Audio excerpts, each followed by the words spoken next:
Hello and welcome to the Comic Conspiracy, episode 372 for the week of October 16th, 2018. My name is Ryan Higgins. Who's here with me this week? Brock Sager. And Charlie. And very special guest from Hooli here in the Silicon Valley. Who do we got here? Chris Bunch. Chris, welcome back. Hey. From the real life Hooli, I should say. Yep. The LA version. Now, you left us. That's true. Longtime listeners probably remember. You were on once, twice? Once. Was it just once? I think it was just once. Oh, I feel like you've been on more than that. I think you were on twice. Longtime customer, good friend. You're really quiet the first time. That's true. That's all right. We're just very loud. Well, Bryce was on. Yeah, he was here. Oh, that time. okay. Then we're very loud. Yeah.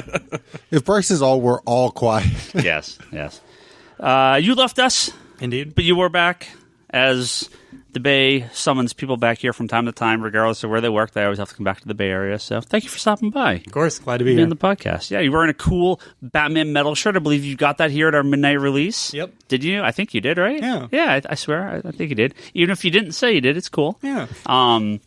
Yeah, that's good. He You has a new store now, though. didn't you go to New York like right after that, or? I went to Denver, and I saw Capullo there. Oh, was it Capullo? Okay, I Yeah. thought you saw Snyder somewhere. Who? No, he was supposed to be there, but he didn't show. Oh, who was? I think someone saw him in New York when they did like a midnight. Oh, maybe it wasn't. Oh, maybe it was one of the later issues of Metal. Man, who was that? It was one of our regulars too. I'm totally drawing a blank. Oh, that's all right. I thought it was you. I did go to New York, but then there was like a ticketed event, and I didn't get the ticket for it. Oh, maybe that's what it was at Midtown. Yeah. because they do crazy stuff there. Yeah. Red, what are you? We're gonna turn you up a bit. Okay, perfect. Is this thing supposed to be like plugged into this thing? No, you're good. I just want to make it's sure not the red, volume's it's good. pink. Yeah, so we've got a lot of stuff to talk about this week. We'll just get right into it. We missed our sales chart stuff last month because I wouldn't say we missed them.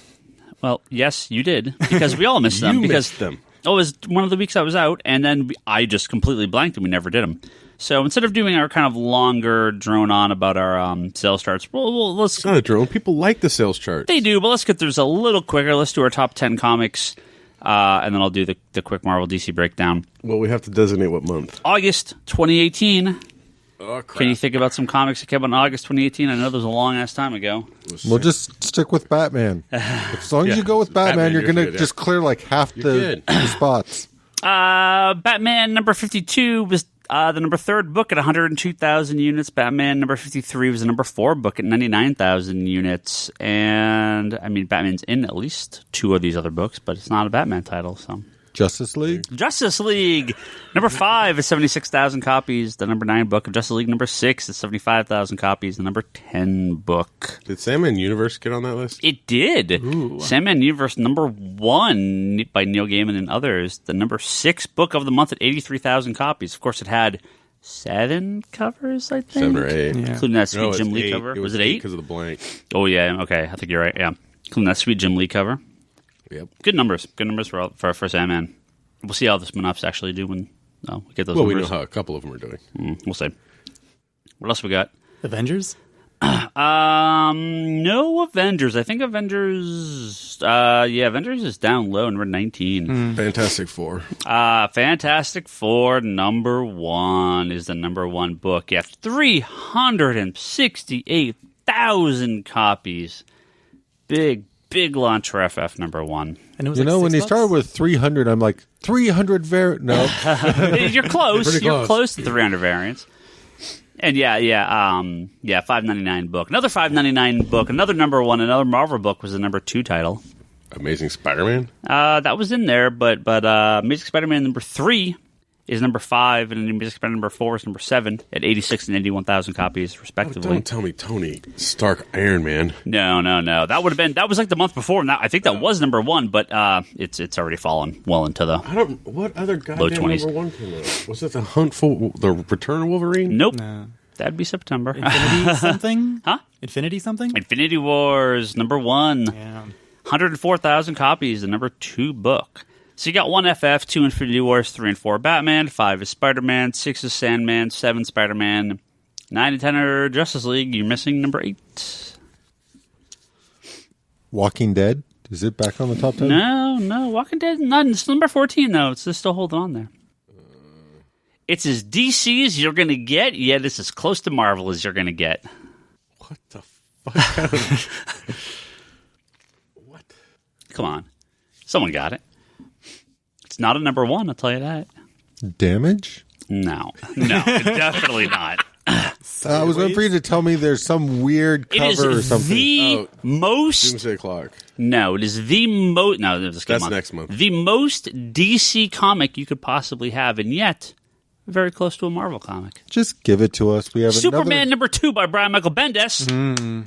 Superman, the most DC character ever, but Brian Michael Bendis, one of Marvel's biggest writers. So the number 2 book... That was a really bad hint. You don't often see number 2 books, especially Superman, stick around. Superman, great, but it's generally not a top 10 book. So some good staying power there from Bendis, 77,000 copies. Good numbers. Of course, let's get to the top 300 market share. Marvel had 95 books in the top 300. DC had 72 books in the top 300. Image had 41. IDW had 26. Dark Horse had 15. Boom had 10. Going down the list, Marvel... 48.82% of the books in the top 300. DC at 32.36, Image at 8.09, IDW at 3.21, and down the list we go. What are some other notable? With that Fantastic Four numbers, the unit share and Fantastic Four number 1, the reprint of number 1 was almost 20, just shy of 20,000 copies at the 122 spot. So that's actually really good for that reprint of number 1 they did, the facsimile edition, really good. That's not a bad number at all for a book like that, especially considering the price. I don't know if there's anything. Extermination number 1, 55,000 copies, the number 20 book. You'd think that would have got a lot higher. Hell, fucking Venom First Host outsold that. Which was the number 13 book at 68,000. Venom First Host outsold Don't depress me. Outsold Extermination. What? That is crazy. Well, everyone thought the X-Men were dead. Now, did you guys hear they self-canceled X-Men Red too? Last month's issue. That's it. It's not in the new previews, so it's official. All the X books are getting replaced. So, and that was issue 1 of Extermination. Mm-hmm. Yeah, that's everyone real was bad. Confused because of the death of X. They were like, "Huh? Didn't they already die? What's Extermination for?" That's real bad. Yeah, I don't know. I'm really surprised by that. I mean, we got, oof. You had to reorder. We got 5 times as many copies of Extermination as Venom First Host.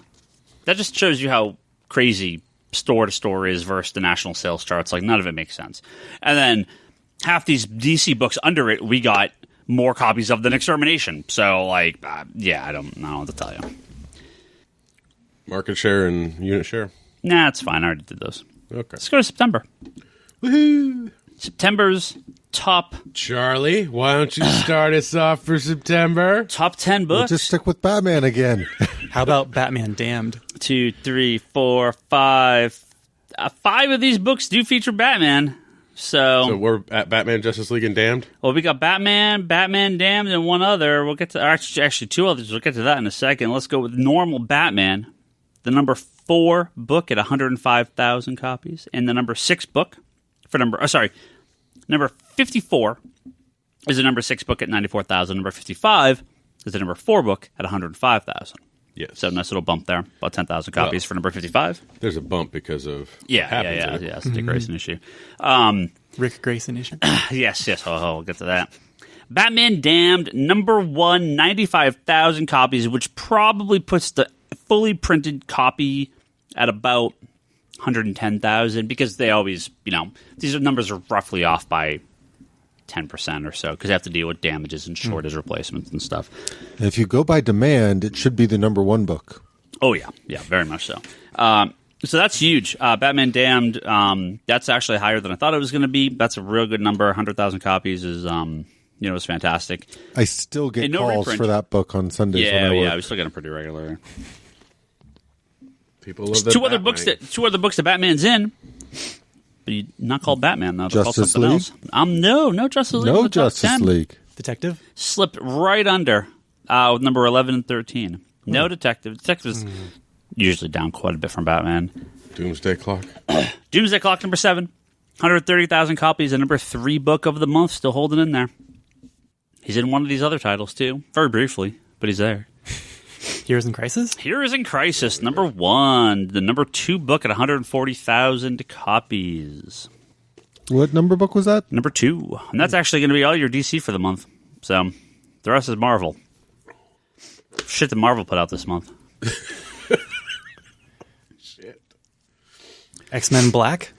No. That would be this month, too. Those ones just started, so that'd be October. Well, one is the Return of Wolverine. Number 1 is Return of Wolverine number 1, exactly. 260,000 copies for Return of Wolverine number 1. Now, I can't speak for any other store.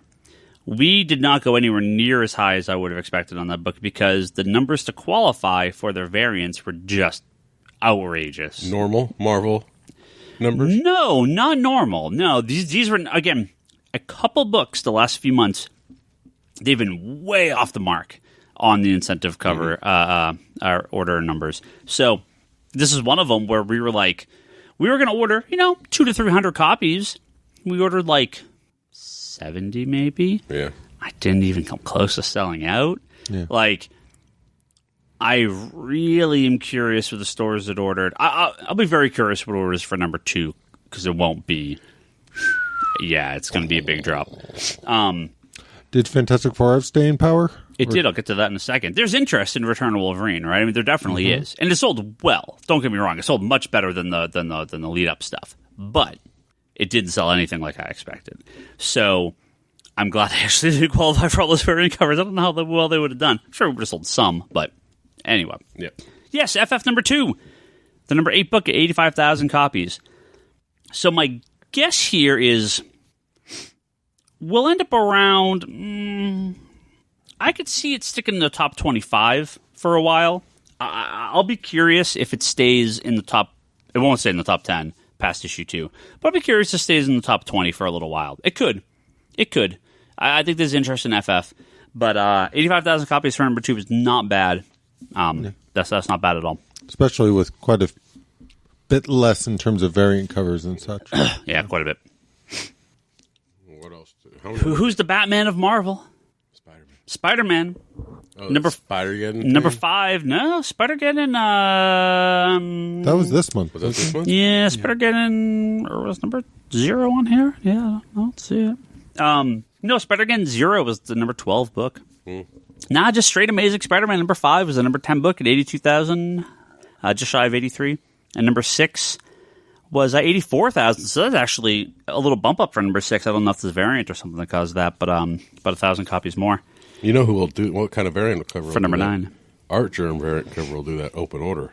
Yeah, I don't think there was one for Amazing I'd Spider-Man really like number to 6. see the numbers for Catwoman. 4?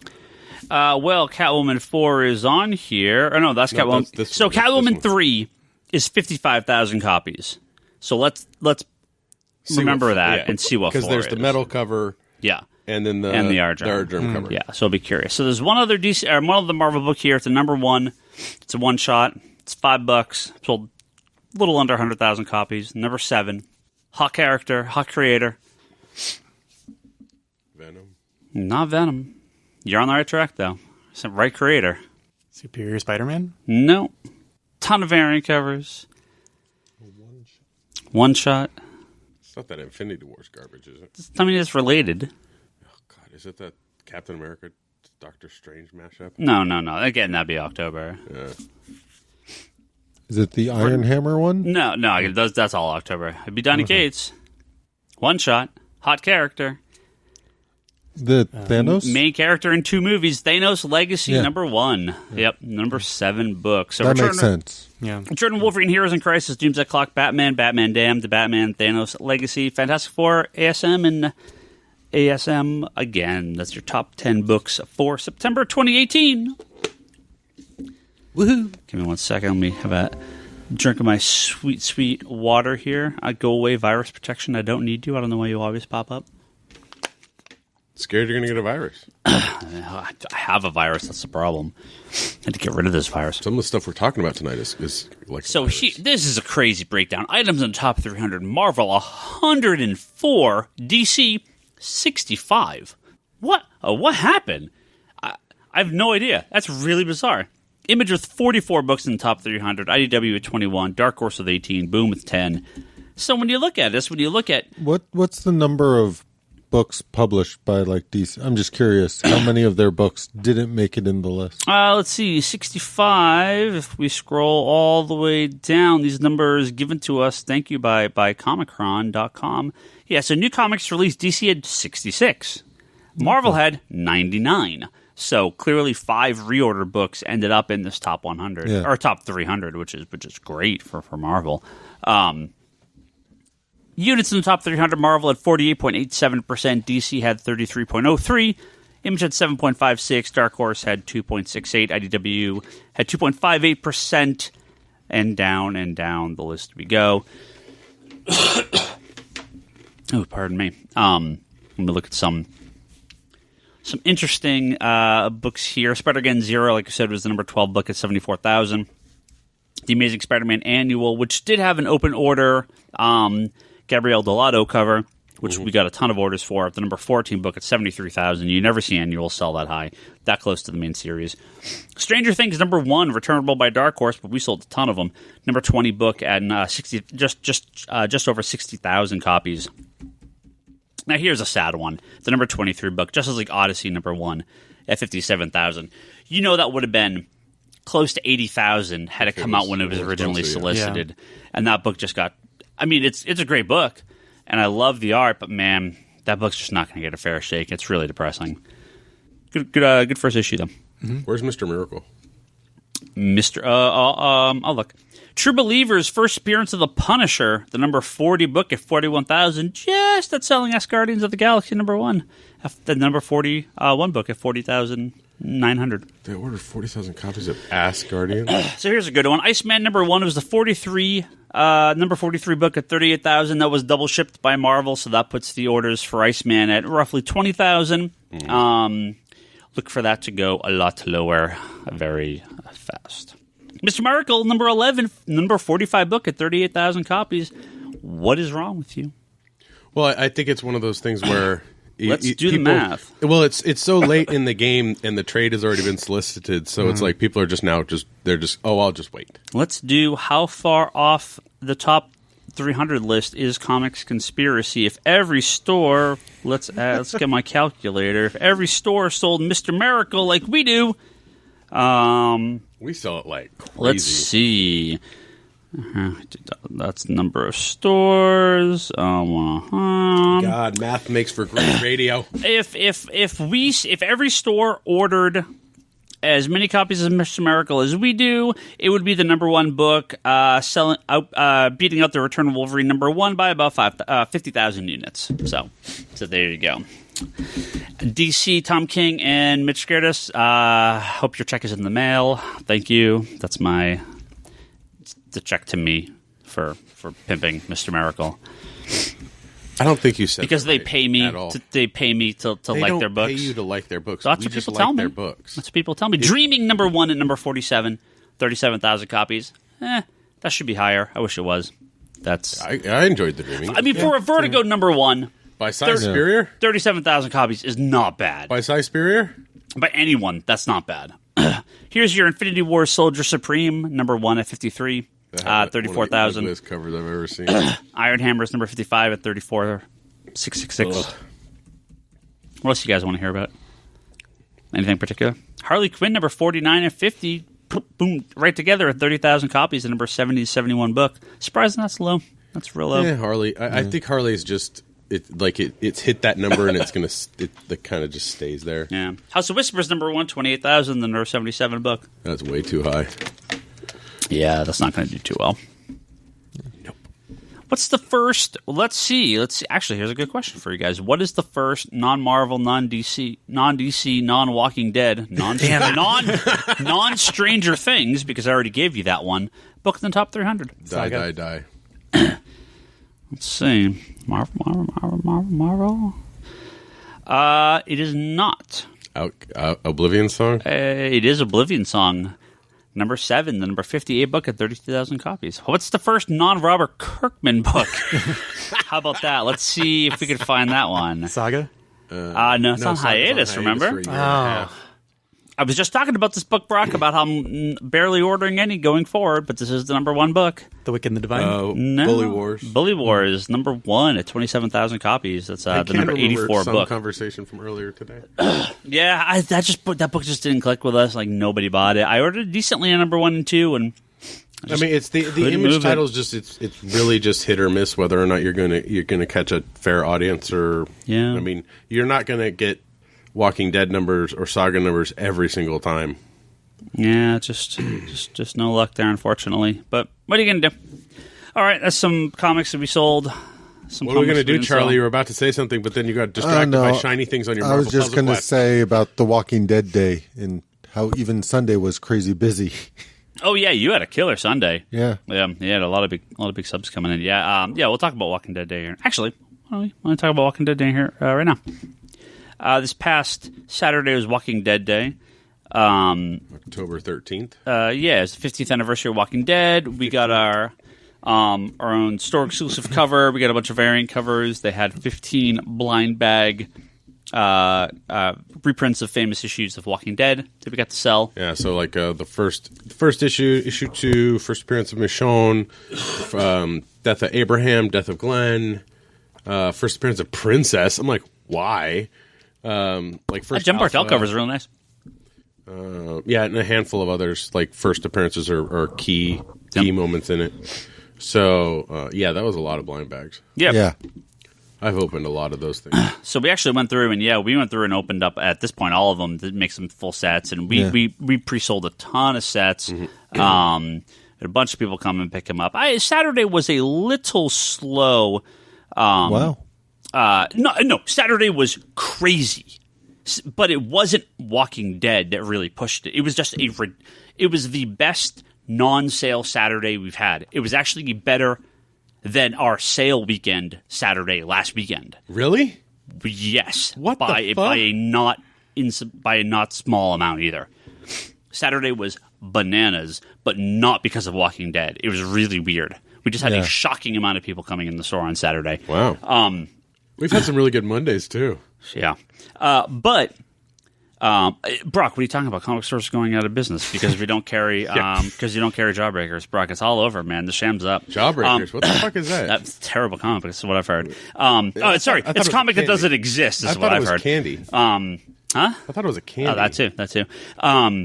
You just spit in it and watch your spit dissolve the sugar. Right away, we had a ton of people come in, but it sort of was like the rest of the day. People were like, "Walking Dead, what? I'm just here for 17 hardcovers." Like, it was the weirdest Saturday. Like, you sold all those Green Lantern omnibuses on Saturday. No, that was on sale. That was on sale. Yeah. That's okay. I'm still impressed with the fact that I sold all those Fables hardcovers the weekend before. That was a good one. That was a good one. But we had a ton of people open up the covers. Yeah, like I said, a lot of special orders for sets, and we just said, look, we're going to open them and sell them for cover price. I know some people were marking up the rarer of the open ones, but I was like, let's just sell them. People will hopefully pick up more, and we did. We sold through quite a few, so we do have a lot of the covers still available.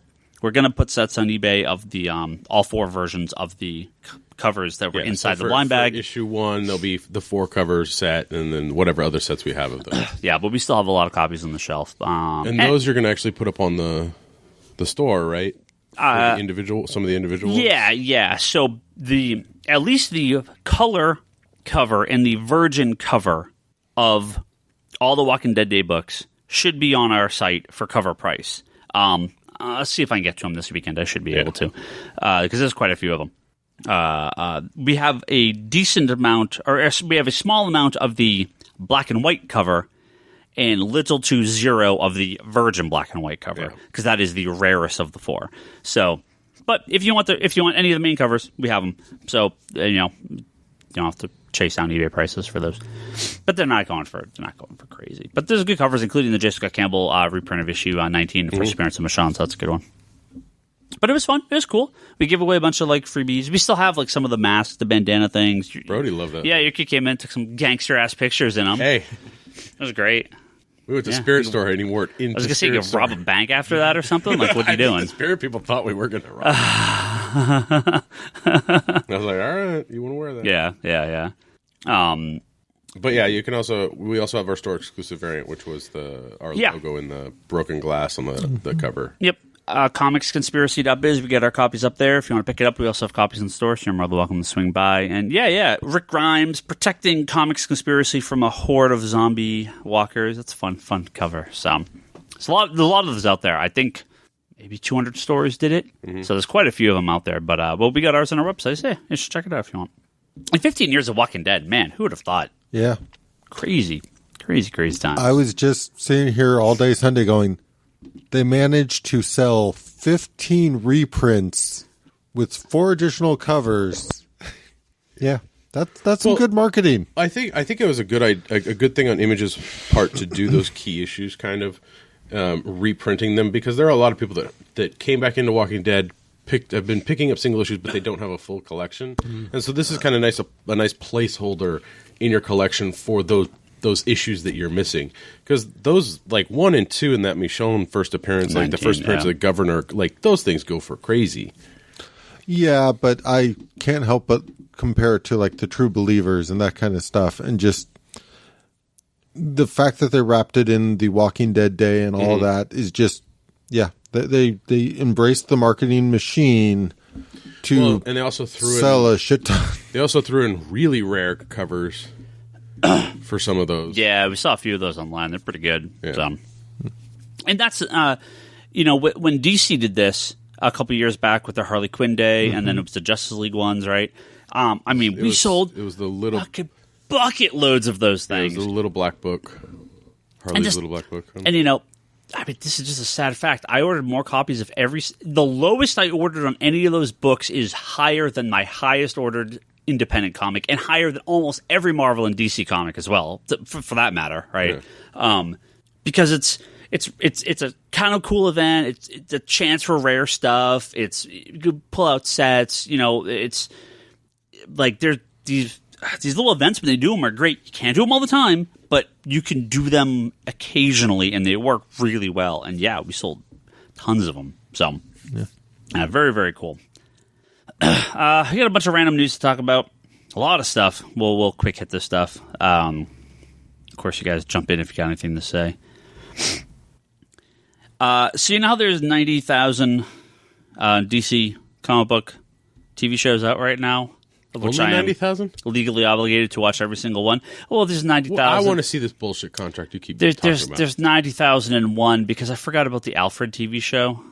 Really? There's a TV show called Pennyworth about the young days of Alfred, ass-kicking... but it's the Fox one. Huh? It's Fox, isn't it? I have no idea. I have no idea who these people are. I have no idea, any of the actors. I don't care about the actors. I just forgot that there was an Alfred show coming. The joke in Teen Titans Go, the movie, is not a joke. It's real. There's an Alfred show coming. I completely forgot this existed. They cast everyone. They cast Alfred. They cast Thomas Wayne. So this is happening. It's not on Fox. It's on some weird channel. I don't even. It got direct to not even a pilot. It's direct to series. It's Epic. What channel? Epix. EPIX. It's part of. I don't remember who the parent company of that is, but it's FX. Well, FX is fine. I mean, I have no idea. But anyway, yes, I forgot there's an Alfred Pennyworth TV show coming. So, 90,001. You watch Titans? First episode? Yeah. Oh, good. That's 3 or 4 down on my list, but why don't we jump straight to Titans? I did watch Titans. Did you watch Titans? I did. I thought it was pretty good. Yeah, let's hear it. What do you think? Went in blind. I saw the trailer. I was like, all right, let's not pay too much attention to the trailer. Went in, watched it. Wanted to binge the whole thing, but probably good that they're kind of spacing it out week to week. But happy. They released a schedule for the entire DC universe release schedule of TV shows through 2019, and none of them are binged to the best of our knowledge. Mm-hmm. It appears they're all going to be weekly. There's basically going to be an episode on a week through the end of 2019, nonstop. One show to the next, to the next, to the next. Mm-hmm. So you'll be able to binge after it's over. Hopefully. Anyone else? Charlie? Brock? Yeah, I watched it. I don't have the service. Yeah. No, I enjoyed it for what it is. I have a lot of questions about most of sort of the characters and changes to the characters. Yeah. Like Raven was pretty spot on. Yeah. Like Her soul self was awesome. Yeah. But everybody else, I'm still trying to get my feeling for what they're doing with the characters.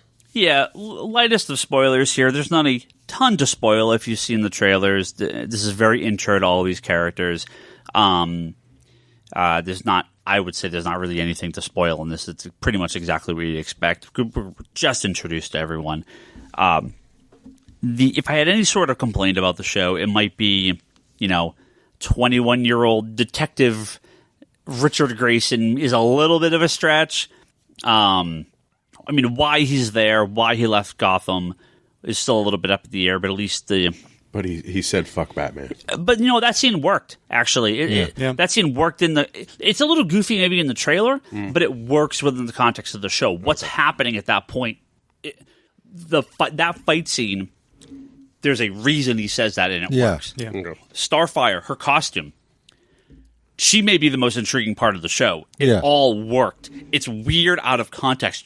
I hated it. I think it looked terrible, right? Yeah. But once you see it in the show and once you're given a reason why, it makes a lot more sense. Well, that's good. She's definitely the one I have the most questions about what they're doing with that character. So does she, Yeah. right? Her Starbolt is a little, or Starfire Bolt. I think it's called Starbolt in the comics. It's a bit of a different interpretation of that power.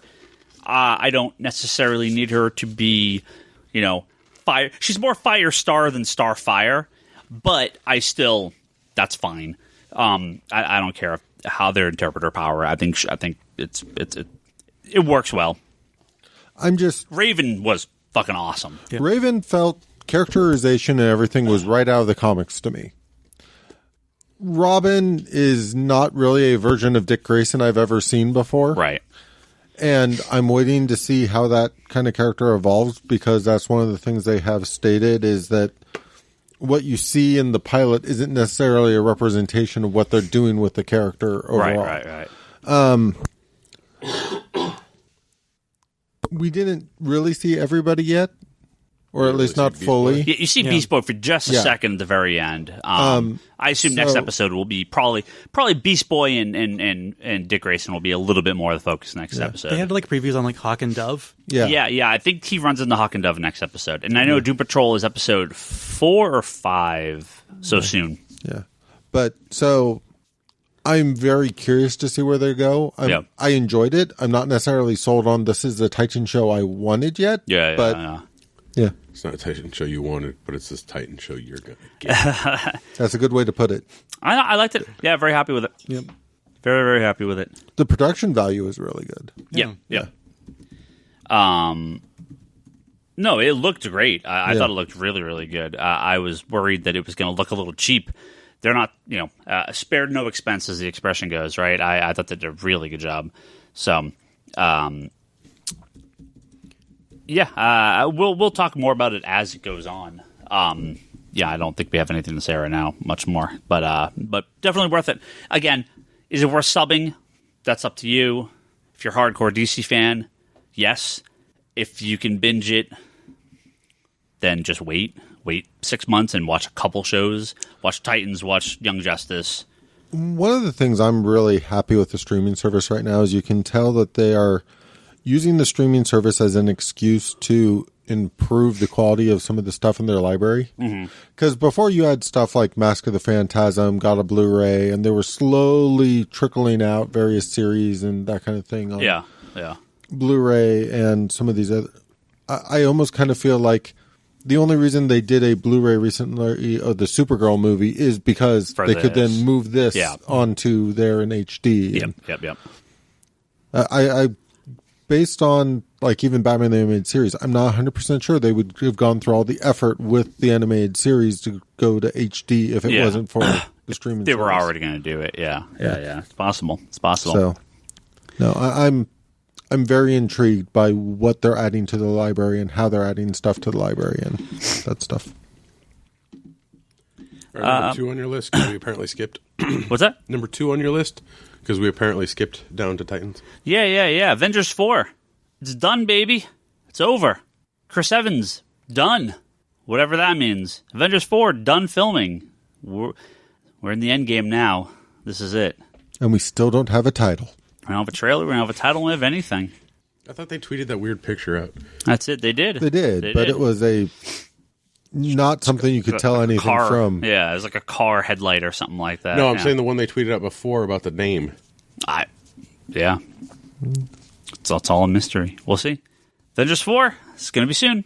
Next year. Something else is over. Something else finally finished filming. That's Iron Fist. Yeah, they canceled Iron Fist. I actually heard Iron Fist season 2 got a lot better, and we talked about it briefly. I did watch all of Iron Fist season 1, and I actually liked it more than I anticipated with how it started. I gave up at episode 5. I should have kept watching because it's never the best, but I actually think it does get better. It's palpable. It's good. It's fine. It's fine. It's not good, but it does get better than those first few episodes. It did entertain me, yeah. But that's okay. I think Iron Fist is probably better suited. Luke Cage and Iron Fist should just be heroes for hire. And just make it one show. Mm-hmm. Yep. And that solves the problem of these two shows that kind of get middling. It would reduce the show count overall. It would. That was... The way I look at it is this. Put Jessica Jones maybe in Daredevil, reduce it on the 2 shows, get rid of the filler. We now basically live in a world where I'm not really caring when something gets canceled or when they announce it's the final season of something. Yeah. Because I'm so behind on everything. Having one less show is kind of not... doesn't even make a dent. Right. They canceled Arrow. Yeah, I got Flash, DC Legends. Arrow would... Supposedly they're doing a Batwoman show next year, so yeah. Arrow is the one that really started this off. I would be sad if they canceled Arrow. I would be. I like all the DC shows. But the Marvel ones have just become so... I don't know. Like, I don't... Well, that's what I said, but then when I've been watching them, I actually started enjoying them a little bit more. But I don't... Again... He's obviously been dumbed down. Something's got to give, right? So the way I kind of look at a lot of this, and it kind of is the way it is, I do kind of feel like because of the saturation point, because of the way a lot of this stuff has gone, I don't think necessarily adding more shows is the answer, but I do think cycling through shows is something that needs to happen. Like, I don't need Arrow to go on forever. If they are already planning for a Batwoman show, I kind of envision that as we see the end game for Arrow coming. We want a show in the same sort of tone to replace it. Yeah. And I'm all for that. I'm all for if you start feeling like you're stretching for ideas, just go to a different character. There's still lots of stories to tell if you don't get sort of stuck in one particular character in one particular place. Yeah. There's a lot of shows. Yeah. Goddamn lot of shows. Like that's the thing where like I like Legends of Tomorrow for it, but I also get frustrated because they don't change enough of the cast. But like I love the fact that every season of that show is we phased out these people and we brought in these people. I think they should phase out a bit more of the cast and have more of a turnover. Yeah. But I like that about that show. I like the fact that show is more of the... It's like a team up, like Marvel 2-1 or... Yeah. Or World's Finest kind of show. No, it's a great cast. Yeah. If the characters aren't really working or they can't be on the show ongoing, like in the case of Wally on Flash, he can just go to Legends and do a couple episodes there and still be in the universe, still be on the shows, but just not a regular character. I would like them to revisit like Hawkgirl and that kind of stuff. I do feel like there are most of the time when a character seems to leave the show, they don't revisit them, and that would be my only complaint. Like, I want there to be a little more of a like. I don't love their interpretation of the characters, but I love those characters, so I would love them to do more with them. Yeah. Just make them a little better. I guess all I'm saying is, especially on a show like Legends, where you have a really open playground, I would like to see them be able to use that show even to check in on characters we haven't seen in a while. Yeah. This next bit, I'm going to read almost verbatim from what I wrote in our show notes, and I don't need to get into it too much more than what I'm going to say, because I think everything I need to say is right here. But here we go. Bleeding Cool runs and pulls a 17,000-word article/interview with white nationalist Vox Day, who is working on a series of comic books funded by Indiegogo with, among others, Chuck Dixon, stealing the name Comicsgate from the online hate group for their company title. Indiegogo pulled one of the titles, QAnon, which is the online right-wing conspiracy theory website/group. After this was pulled, Bleeding Cool names a new editor-in-chief, Caitlin Booth, who is one of the writers, to, actually figure out if they should run 17,000-word interviews with known white nationalists. Comic books, people! Why in God's fucking name is Bleeding Cool running an article and an interview with a goddamn white supremacist? What were they thinking? Well, They got fucking dragged. Oh yeah, through this article. Oh my God, people already hate Bleeding Cool. Like this, I unfollowed him. I straight up and I tweeted at Rich Johnson. I'm like, this is it. If this article stands, I'm done, guys. Like, what are you even thinking with this? They pulled it by the end of the day. Yeah, no, it was... What a disaster. It's one of those things where it's like, you go to Bleeding Cool and you're like, oh, God, all these ads. Oh, I got to click this thing to do... Like, it's the most annoying website to navigate, especially if you're on, like, a mobile device. But then it's like... Then they go and do something like this, where it's like, yeah, let's just post this alt-right, white supremacist babble garbage. Here's, like, my... Like, even their apology letter, I'm like, really, guys? Here's sort of how this happened. They post the article. I see it a couple hours later with 0 retweets, 0 likes, and 0 comments on their Twitter account, which is pretty unusual, right? Well, it's because everyone was taking so much time reading 17,000 fucking words. I see the tweet, and I'm like, there's no way that's on Vox Day. Like, this must be something else. This guy's a fucking scumbag. I click on the article, I start reading the first paragraph, and I'm like, this is like fucking nonsense. Like, what are they even talking about here? And I keep reading it, and I'm like, I can't finish this article. How much longer is this? And I turn to the scroll bar, and the scroll bar is like the tiniest little scroll bar in the world, and I'm just like, scroll. I'm like, how goddamn long is this? And I think I tweeted like, I think my tweet was literally, what in the fuck? And that was my retweet of the article. Yeah. And like, I literally think you're right, Brock. I think people no one had replied to it because no one had finished reading this thing. It was... or they gave up and just was like, that was a complete waste of time, and didn't retweet it. I never even got to the interview. That's how long and rambly. I think I read the first 2 sentences, scrolled, went, fuck this bullshit. No. I think they even took it off like the Internet Archive, but there is some cached version I think you can still find. There's probably some like screenshot cached versions on like screenshot would be like something. 400 screenshots. Like this is like it'd be like the biggest imager file ever. There's probably some alt-right bullshit white nationalist asshole that posted it on Reddit verbatim. So good on Bleeding Cool for pulling it, but holy hell, what are they even thinking? No fucking good. They posted that fucking garbage in the first place. Well, here's the thing. So Rich Johnson is not like head of Bleeding Cool or anything. He's just a staff. No, he's just a writer on it, right? It was his thing, but he sold it. It's not his thing anymore. They apparently don't really have an editor-in-chief.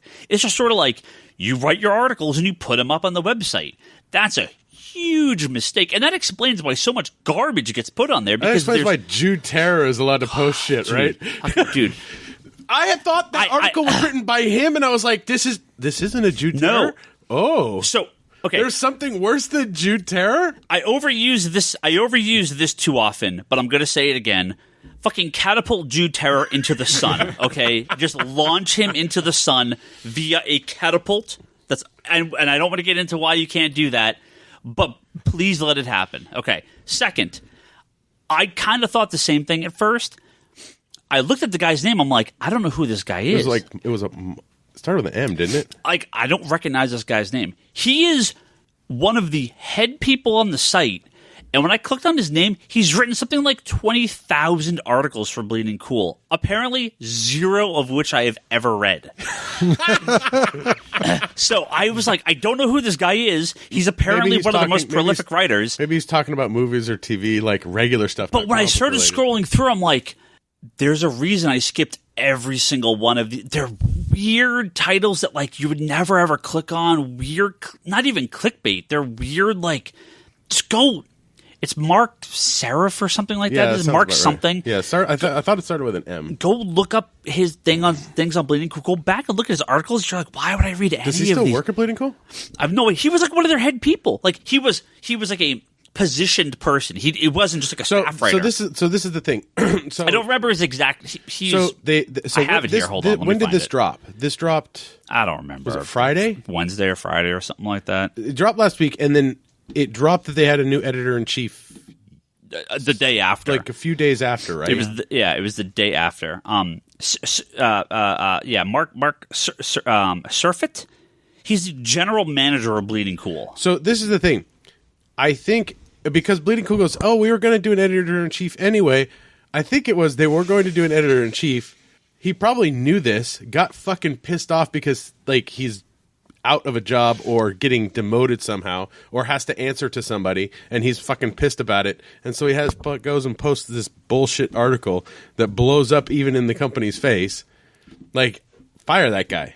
I don't know. I doubt that. Yeah, it's the craziest thing in the world. I have no idea what they were thinking with that. They weren't. And then a few days later, Marvel writer Chuck Wendig, who is a novelist. He wrote the Aftermath stuff. Yeah, a lot of Star Wars novels. He's written in the process of writing a number of Star Wars comics as well. He's written a handful of them. He wrote a couple of the one shots, and I think maybe one of the other, or like one miniseries. I think he wrote the Rogue One adaptation. Maybe, I believe. Very political on Twitter, obviously, and he was fired by Marvel because of his tweets.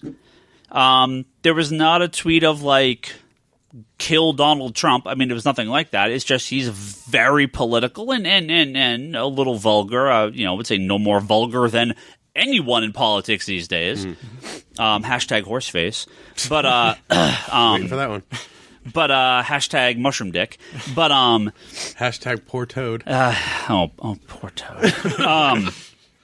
But like, this wasn't Disney. This was the thought, right? All day, fucking Disney. They did it to James Gunn. They're gonna fire him, right? Look out! They're just gonna start taking. They did James Gunn. Apparently not. Apparently, he's still writing the book. This is no. It's not that. No, it's not. It's not. It's not Disney. It's not Lucas. No. This is just Marvel. Yeah. So he's still on the books. He's still writing the novels, for Star Wars. And he said his his editors came back and said, You're fine. Like, this is not us. Yeah. So I don't know. Does this come from the higher ups at Marvel? Especially that guy that hangs at Mar-a-Lago? Yeah. Fuck, isn't it? Fuck why am I blanking on the guy's name? The former Marvel owner that's now in the Trump administration. Does it come from him? Does it come from Marvel just wanted to get away from anyone that's overly political? And in that case, Dan Slott's entire social media account is going to be shut down. Nick Spencer is not going to write for them Nick Spencer's not going to be writing for them anymore. All these guys are just like, I mean, it would be 90% of Marvel staff would not be able to work for them. He may be a little bit further than any of them, but it's all in the same wheelhouse. The thing is, it kind of sounds like, if we cut him, because he's kind of a fringe. I mean, in the grand scheme of Marvel, he's like a fringe writer for them. Like, I mean, he's arguably a much larger writer than any of them, but he's not. He's on the edges of Marvel. Yeah. Let's send a message to all the other Marvel writers. We don't want you doing this shit. It's like, well, that's not just had a goddamn meeting. Oh, that's not how that works, right? I mean, companies can have contracts for the freelancers that tells them what they can and can't do for social media, and if you don't agree to it, you don't sign the contract. You don't work for them, right? I mean, this is real and I assume tech and everything like that. I'm sure Charlie and you guys have had to. You probably have something in your work that says, "Hey, look, if you're a dickbag on the internet, like we could fire you for that." I'm sure it's there.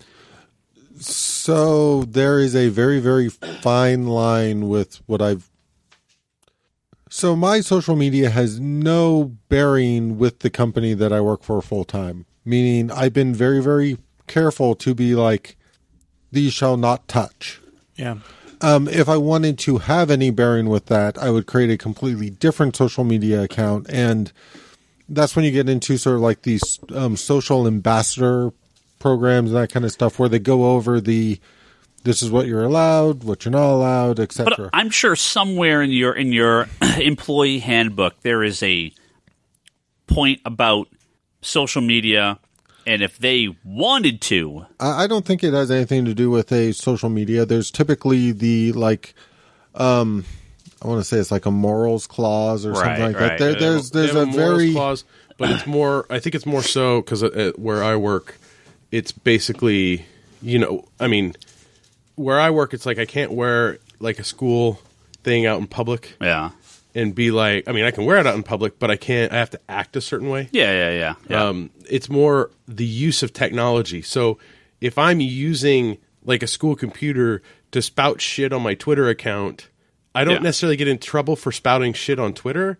I get in trouble for using the school computer for doing it. Right, but I would assume most major companies now have some clause in their contracts with their employees that says, your social media accounts, while you're free to do whatever you want, they are still an extension of you. And if you do something on those that is just, like Charlie said, morally wrong, we can fire you because of that. It has nothing to do with your work. Look at what happened to that teacher down south who said Stephen Miller was chewing, ate glue in third grade. Yeah. Right? She was put on 100% accurate, by the way, too. No. Just here's the thing: I can't fire myself. So the thing is the customers he was growing up in the era of white Elmer's glue, so I'm assuming he just wanted to make himself more white. There you go. That sounds good.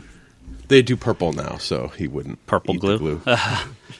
But so, but that's the question, and it is unclear. Ryan, are you going to fire me for all the political stuff I talk about? No, hell no. Give you a raise.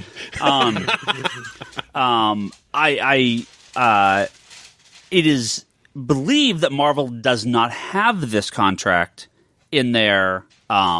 Yeah, but they have a general, we can terminate you at any time for any reason in their contract. Sure. But it's specifically, there's nothing about social media stuff, and that needs to change. That is a thing that every company has to have in some sort of contract now with their employees, that social media is an extension of you. It's I was only joking. It's a troll. It doesn't matter. It's you, right? So either way, as long as the contracts are, especially with those kind of contract roles, are worded as we can terminate you for any reason at any time. They don't need any clauses for anything. They want to just keep it we'll keep you working here as long as we want to keep you working here. Right. Because the other thing too is like that's a real slippery slope when you get to, well, what is that person talking about, right? Is it, I'm backing this certain political party, and I'm talking about like this and this and this. And then somebody comes in and says, you're fired, but you weren't necessarily being like malicious or rude or anything. To me, what it really comes down to is this.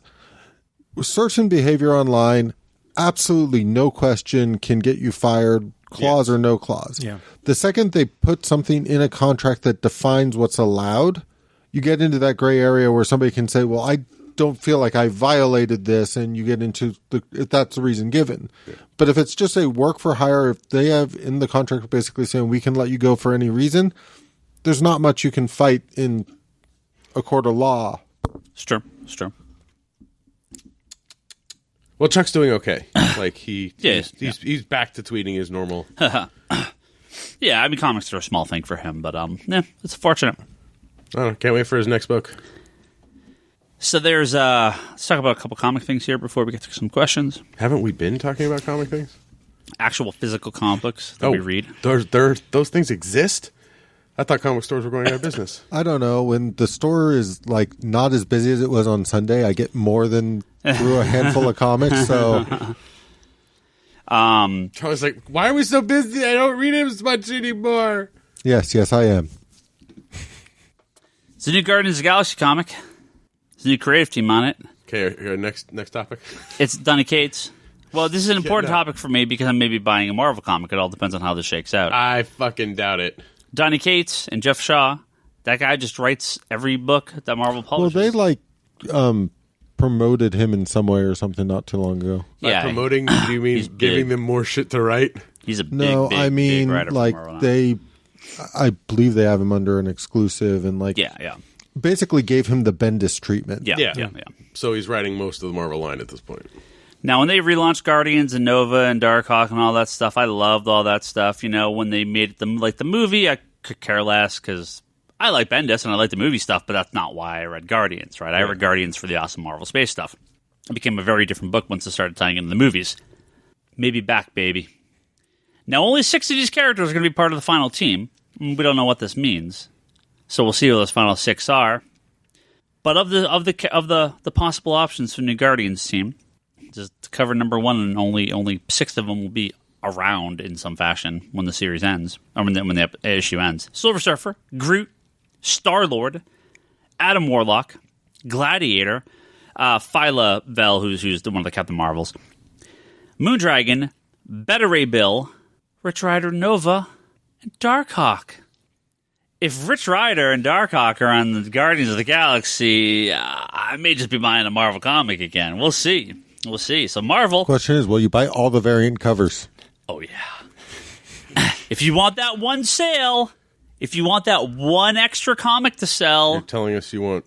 Put Darkhawk in penis? Huh? But it's not one extra comic. If you're buying all the variant covers, if you want 15 extra comics to sell to one person, Darkhawk and Nova, put them on the team, baby, and I'll sell those to at least 3 or 4 other customers. That could be like 50 extra comics you sell.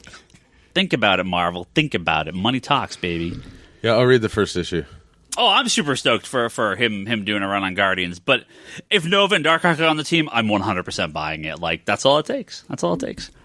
I haven't bought a Marvel book. I'm just waiting for Nova and Darkhawk to be added to half the Marvel titles. they're going to get killed off 2 pages in, and I'll just be like, fuck off, whatever. No, I just want the grand troll of Marvel to be like, we're going to make Ryan buy them all. Well, no, I don't buy everything with no. Trust me, there's a bunch of issues with Richard Rider that I don't buy. It's called Nova because it involves fucking Kid Nova bullshit comic, and I don't buy that shit. And I didn't buy the Guardians issues he was in either because I didn't care about any of that.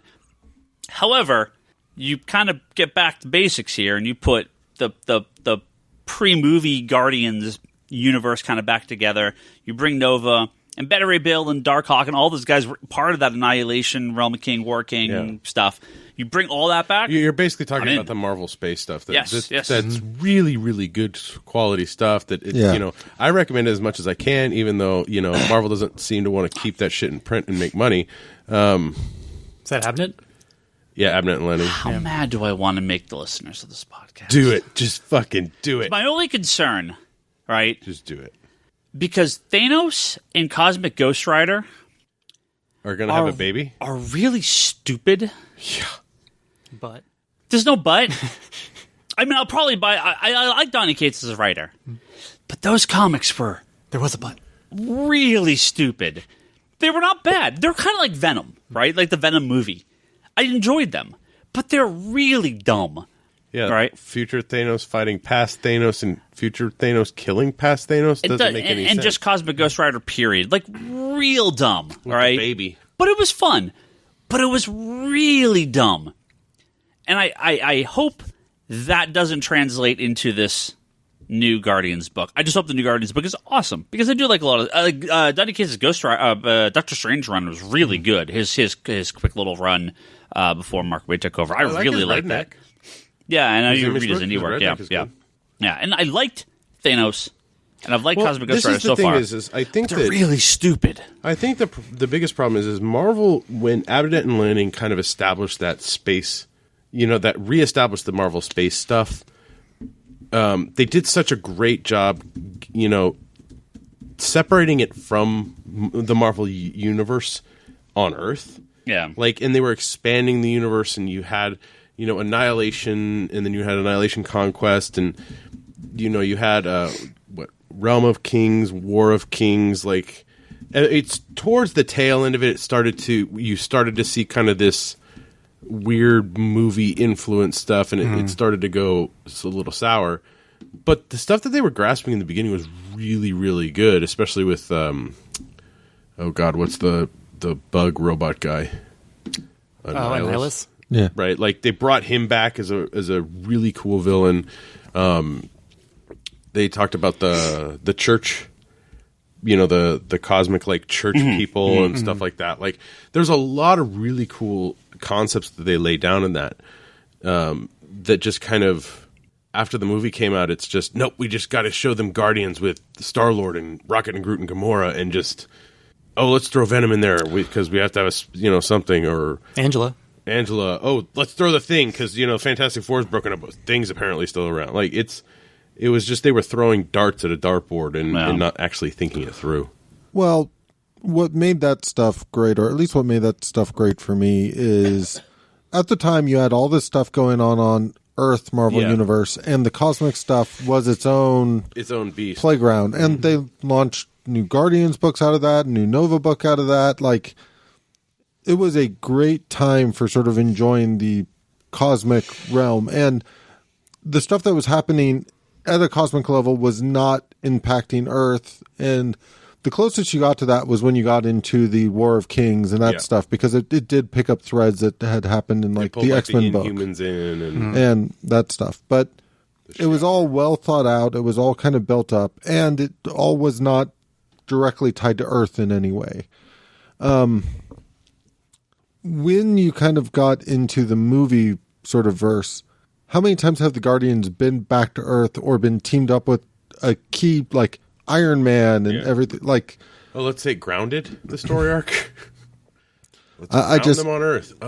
It's bringing them back into the tapestry, which in essence kind of moves away from the cosmic level stories, because most of the time, to be honest, when a cosmic level story is pulled into the other books is because Earth becomes the focal point of the cosmic story, not the other way around. Well, and that's what made a lot of the old Surfers comics and that stuff great. The whole exploring space and getting caught up into all this other stuff going on that had nothing at all to do with Earth. Yeah.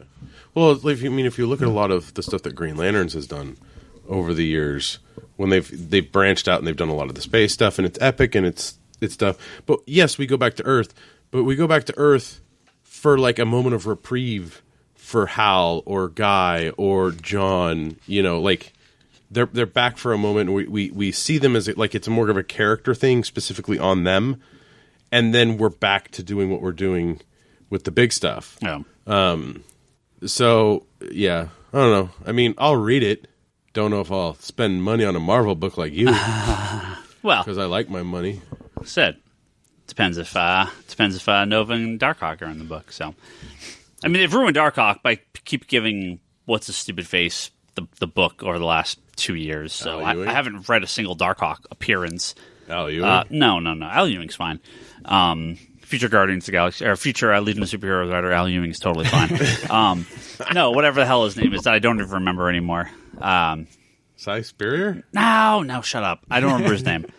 Anyway, let's move on. Guardians of the Galaxy is ending with issue number 50, and I'm sure relaunch the next month. Wait, Guardians of the Galaxy still going on? That's a Guardians of the Galaxy? Wow, sorry. So Suicide Squad. I was like, Guardians of the Galaxy number 50. We're talking about Guardians. Suicide Squad number 50 is the final issue, and I'm sure they dropped it in the slits yesterday. But more than likely relaunched with the new number 1 a month or two after by Brian Azzarello, writer of 100 Bullets and Batman Damned and other fun comics. There's been a rumor for a while, so I expect this is going to happen. I'm just curious if they slapped that black label on it. No, they didn't. No, they won't. Let's talk about maybe the stupidest thing in comic books this week. There's only one thing? There's a lot of stupid stuff in comics this week, but let's talk about probably the stupidest thing in comics this week. Let's start with an R. Forever going forward, forever. You're saying forever like you're being sarcastic. Forever, it'll never change. It'll last forever. Just like Wolverine's death, and just like Daredevil's death this month, and just like Nova's death. Daredevil's dying, and we're like, yeah, whatever. Darkhawk's death. And that one panel in Heroes in Crisis 1 that Yeah, and then all those people that died in Heroes in Crisis that will never come back. They said it looks like they're still dead, right? Hey, R.I.P. Lagoon Blue Boy. Jay's death was tragic, okay? He got picked apart by birds. But he's from alternate reality, so they'll just bring him back some alternate reality. But forever and ever going forward, That guy's catchphrase? not only are we not getting more Dick in Batman Damned, we're not getting any more Dick in Nightwing. Wow. Richard Dick Grayson is now known as Ric R-I-C. Woo! Ric Grayson. R-I-C. He was trying to do the Ric Flair. Yeah, my throat's a little, it's close. Brock's too young to get that joke. No, I get it. I So- just never really watched that stuff. Even if they were like, look, we're not going to call him Dick, we'll at least call him Rich Grayson. Okay. I mean, maybe that'd be funny because he's a rich kid. I don't know. But like, R-I-C, that's not a thing. That's not a name that exists. Yeah. That's not a short... Yeah, it is. Rick exists, man. No, Not RIC, Rick. no, Oh, Rick R-I-C exists. How long does this last? Does this last the story arc? There's a story arc? Yeah. So they basically jettisoned whatever was going on in Nightwing, shot him in the head. Issue 50 was like this weird, like half villain issue that sort of Where he resets burns stuff up. everything at the end. Right. And 51 is a fill-in by what the hell's his face? The other guy you forgot? Scott Lobdell. It's a random issue, random run out of the middle of nowhere. They Who's let going go. on- Who's the one coming on to write? No, we have no idea. Fabian Huh? Nishinza? I thought Fabian Nisi was Yeah. coming on. Maybe after. Yeah, that's what I saw. I read Out of Fabian nowhere, Nisi though, because comes- it was supposed to be the Percy. Green Arrow guy. Yeah, it was supposed to be Ben Percy. Yeah. Yeah, I and think they got Fabian Nisi and Scott Lobdell. to Fabian do- Nisi is great, but Scott Lobdell things out of nowhere, and they're like, I'm now known as Ric Grayson for some reason. Why? What did I tweet? I said Ric Grayson is going to be this like Earth 3 evil doppelganger of Nightwing that Jeff Johns will kill in some crossover in 18 months. Because it gives you the ability to use JR, right? Remember my idea of him and Jason Todd hooking up and going across the United States and hard traveling heroes and beating up criminals and all that shit. RIC in the hizzy? No. Why? I don't care when they kind of make these funny little changes to characters. Like, what's going on with... Talk about Red Hood right now, right? Yeah. Like, the current arc Red Hood, what they did. They basically jettisoned the... They kicked him out. He got kicked out. Well, he got the shit beat out of him by Batman, and they kind of went, Artemis is gone. Well, Artemis and is Bizarro are both gone. gone. They're both like in another dimension now or something like that. So Yeah. he's kind of just like traveling around. Now it's Red Hood Outlaw, not Red Yeah. Hood and the Outlaw. And he changed his costume and stuff. And this will last for a while, but it's an interesting story, right? Yeah, no, he's going across the country, beating the shit out of criminals. Yeah, changing who his don't name- know who the fuck he is. I'm now known as every single comic for the next 6 months should be like, he walks up to Barbara and she's like, "Hey, Dick," and he's like, "It's Rick," and she's like, "You still on this? Really? Okay, Rick," and just like roll her eyes and walk away. Like, Or Damien should just walk up and be like, "Yeah, sure," and just walk away, right? And be like, "Rick," and just walk away. What an asshole! Although you set it up for Barbara to say, "I just want Dick." The last issue of Titans was pretty good. They had to cover it and say like, okay, well, what the hell happened to Nightwing? Yeah. And like Donna Troy's just drinking, and she's just like, yeah, he'll be fine. And they're like, no, he got shot in the head. And she's just like, yeah, he'll be back. He'll be fine. Yeah.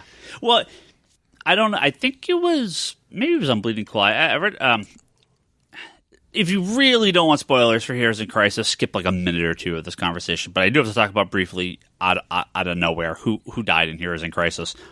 So here's your spoiler warning. You've been warned. Spoiler warning. They killed Roy Harper, right? And they have sort of like the funeral and all the shit in that issue of Green Arrow. Yeah. Wally, nada, right? Not a single word. Because he's not dead, right? I mean, Roy, no, Flash, I could they- see. You thought Roy wasn't going to be dead. And again, I don't believe he Flash is long hasn't term, gotten right? there yet, though. In the But story, I think. Flash, there's just a billion ways you can get around. Barry's like, "Oh, Wally died. I'll be right back." And just runs back in time, saves them, comes back. All right, fine, I'll fix this shit. I get it. I get it that some kids like, holy shit, they just killed Wally West. oh my God, Dick Grayson, this character I've been reading for 18 months, he's now known as Rick. This is amazing. And I mean, I get it. I'm just an old, jaded fuck. But, like, it's just kind of dumb. Because you know it's not going to last. And I don't... Killing the characters in Heroes of Crisis is one thing because I think there's a story that they can come... And they'll be back at the end. But I think there's a story here. Calling him Rick for 18 months... Hey, Rick. It's going to be some dumb joke in like a DC Trivial Pursuit, like the 2045 edition. They're going to be like, for a year in the late 2018s. Well, I have no idea what I'm saying. The 20-teens, the late 20-teens. For no reason, change Dick Grayson's name to this, and people will be like, "Oh yeah, I forgot they did that in those old stupid comics that I've read. Why did they do that again? What's his name? It doesn't matter. Jeff Johns killed him 18 months later. It was a Earth 3 doppelganger. Nobody remembers that garbage. Like that's just what's going to happen. Like this is not going to last. It's not going to last. It's the stupidest thing. And maybe I just like how you turned Jeff Johns into like a hitman for all this. And maybe the stupidest response I've seen to this is around Bryce Larson on the Facebook group. Shit. Whose reply to my posting of this article is crazy. And they found an elegant way to do it. Elegant? Elegant? No, what are you talking about, Bryce? They call it Ric Grayson. Get the fuck out of here, Rick, with an R-I-C. What are you even talking about? Elegant. So stupid. What's wrong with you? It's Marvel fans. They're like, I get it now. Rick. Yeah, sure. Get it now. It's like the Thanos comic, Cosmic Ghost Rider. It's really funny. It's Rick. I like it. It's a clue for something that's going to come out in like a year and a half, right? R.I.C. Robin's in Crisis. It's like R.I.P. They just forgot the line, right? And finally, the greatest thing about comic books this week is they made you a ton of money. Was released on Stephen Amell's Twitter this morning. Oh, yeah. When Stephen Amell tweeted, "My name is Barry Allen, and I'm the fastest man alive," showing a picture of the upcoming Elseworld crossover, where Stephen Amell is in the Flash costume. And what's his name? I can never remember his name. Grant Gustin. Grant Gustin, thank you, was in the Arrow costume, Green Arrow costume. Now, he made a mistake. I have to assume he made a mistake. I have to assume he will not. It's on the poster. Do you think he says, "My name is Barry Allen and I'm the fastest man alive"? He has to say, "My name is Oliver Queen and I'm the fastest man alive." Maybe he's Barry. The whole thing with Elseworlds is that Kal-El lands in Gotham and becomes Batman. He's still Kal-El. He's still like that original. He's still that character. It's like, I don't know why he would be Barry Allen. He would still be Oliver Queen. He would just get the Flash powers. Well, yeah. And Grant Gustin would still be Barry Allen. His parents would just get killed and he'd be on an island somewhere and he'd train and become a Green Arrow. Yeah. I mean, I have to assume he just screwed that up, but I don't know. Maybe not. I have no idea. Maybe they just reversed. Like instead of doing it that way, they just said, "Yeah, we'll just make you Barry, and you'll just make you Oliver." I mean, sure, they could have done it. It's fine if they do that. Depends. But I really think the best though was somebody went and Adobe photoshopped that Elseworlds image and made it so that Stephen Amell had long, flowy blonde hair, and Grant Gustin had like I don't remember what hair, but it was they had morphed him into Supergirl. Yeah. That was classic. Yeah, that was really funny. Once you see it, you can't unsee it. I'm very excited for the Elseworld crossover. So. Oh, well, the Elseworld crossover, I mean, that's supposed to be what brings us Batwoman, right? Yep. So. All right. Lots of questions. Let's get to these before my Dayquil runs out. Your what? My Dayquil. Just go get a Ricola. You can't record a podcast and also have a cough drop in your mouth at the same time. It wouldn't really work. You didn't like my Ricola? No. Okay. Lots of baseball tweets to skip by. Just get it out of your system. Baby. You've been wanting to say it the whole time. Oh, JPJ. Just say it. My favorite. You're my second favorite person named Brock. Your name's not Brock, but I still love you. So James, just how do you guys feel about Young Justice making a comeback? Chris, man, you like these guys, don't you? I don't know much about Young Justice. Just the You're talking about Bart the and Bendis. the comics. Yeah. I thought those were your guys. I thought you liked that early Teen Titans stuff. I like the early Teen Titans stuff, but I don't know much about Bart. Okay. Like I latched onto the Marv's, like the Wolfman run. And and Perez. Yeah. I don't remember seeing a lot of Bart in there. No, he wasn't in there at all. No, it's not like the Jeff Johns stuff. Did you read that? I thought you read all that stuff. No. The Johns Teen Titans? No. Oh, well, yeah, I got some trades for you then. Oh, man. Yeah. We already knew he was going to spend money. He already has my credit card. I'm very excited. It's Bart. It's Connell. I'm super excited. I think everyone is. Yeah. Yeah. I'll read it. Honestly, the new line just in general sounds good. So Yeah. Skeffets on Twitter. Now this goes back to a conversation earlier today that I had on Twitter where we were shorted all our copies of Life of Captain Marvel and instead received... Can I show them the picture? If they want to see it... Ryan's like, I'm going to be doing baseball tweets. And then the next tweet from Ryan, I'm like, I was like, this isn't baseball at all. I tweeted it, hid all the bad stuff, and then went, I don't even want to see the quote-unquote good parts of this image. I just deleted the tweet and retweeted it with no image, or reposted it with no image. They sent us, Boundless Comics, it's this independent comic company that's just the raunchiest hardcore porn comics, and they do all these like costume covers and they change the stuff. They sent us one cover that's like this like nasty like anal rape cover, and it's just the fucking worst. And we get a goddamn box of them instead of the Captain Marvel comic. And to me, it's like this weird, like, there's just some irony there that, like, this is what we get. And the reason I'm bringing this up is because this question on Twitter is, do porn comics and covers actually sell off the shelf? And the answer is no, because I don't stock them on the shelf. There's some adult, like, books with adult content that we get. And we get Tarot, and Tarot's, like, borderline. But that stuff... Tarot comes on and off the shelf all the time. We don't carry that stuff. We haven't in a long, long time. Let's do Zombie Tramp, right? Briefly. Yeah. Very rarely for the shelf. We had Crossed. The only reason we got them for the shelf is because a couple subs canceled them at the same time and stuck us with months of unsold books. And even Zombie Tramp's like not like that. Yeah. It's very different. It's probably going to take months to ship that porn back. Lumbasco says, with rumors of Affleck and Cavill both out as Batman and Superman, what age range or career stage would you like to see the next versions of the characters? Gotta do what Marvel does, man.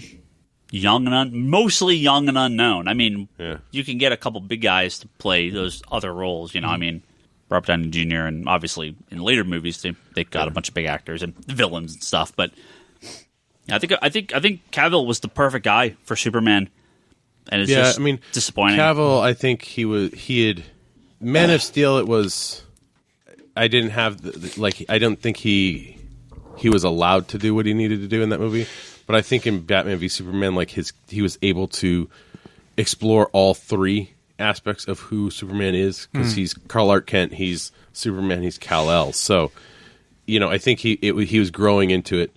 And then, despite the beard fiasco in Justice League, I thought it was he did a fair job in coming back from the dead. Yeah. So, did Ben Affleck do a good job? Yeah, I mean, he did a fair job as Batman. Like, it was better than some, but not like Michael Keaton level or Christian Bale, but still fair. Yeah, if they recast Batman and Superman, just someone young that can do the role for a long time. And again, Cavill was the right guy. Too young, because they got to kind of look about the same age as Gal Gadot. But she's young, so yeah, I don't think because Gal is going to be Wonder Woman for a while. Gal Gadot. Gal Gadot. That's okay. I'm just tired of these rumors. Yeah. Well, as far as we know, I mean, Cavill's. Oh, I mean, there was the back and forth, but yeah, I don't. Yeah, it started back up again. That they're like, nope, we're dropping both of them. It's like, all right, whatever. Yeah. I think it's just weird you're dropping both of them, especially after a Justice League movie and Aquaman's coming out and Wonder Woman has another movie, and you're kind of already adhered to there have been rumors about Affleck since prior to Justice League. Yeah. There's been a circular rumor about Cavill forever. Yeah. Supposedly he couldn't get what he wanted in a cameo in Shazam, so he's done, but then he's not done. I'm just... Yeah. There's nothing directly in the works right now for a new Superman. We have all sorts of other stuff in the works. When something officially gets greenlit with the characters of Superman and Batman and filming starts, then I'll care. But for now, I'm done with this rumor. Yeah. Roswick, I'm done with this question. Roswick asks, how can you guys sit through any CW or DC TV show when the acting is so appalling? Well, I mean, I guess you could say that probably about most of the Marvel shows and, most shows in general and most comic books. They're pretty bad. They're fun. Like, what do you want? Comic books, here's a real secret that people don't like to talk about, right? Tell them. Comic books are real dumb, okay? Real dumb. Superhero comic books, real stupid, okay? I'm so mad. And I love them. I love them so much. They bring us so much joy. I don't care. When Green Arrow was just like, you failed this city, that's all I need. That's all I need. Like, right? For me, when Flash is like, every single person I know, I can't trust you for this one episode till the end of the episode when I love you and trust you forever until the next episode when I can't trust you ever again. That's all I ask. That's all I need. For me, I just want that every episode. For me, I don't necessarily mind the cheesy dialogue. When the Legends of Tomorrow defeat an elder god with a giant blue teddy bear. That was awesome. That's all. That's all I need. That's what I live for. That was just fun. It's great. It's so dumb, but it's so good. It's the sappy romance stuff that stays on a little too long. This is just CW, right? I mean, this is just what CW does.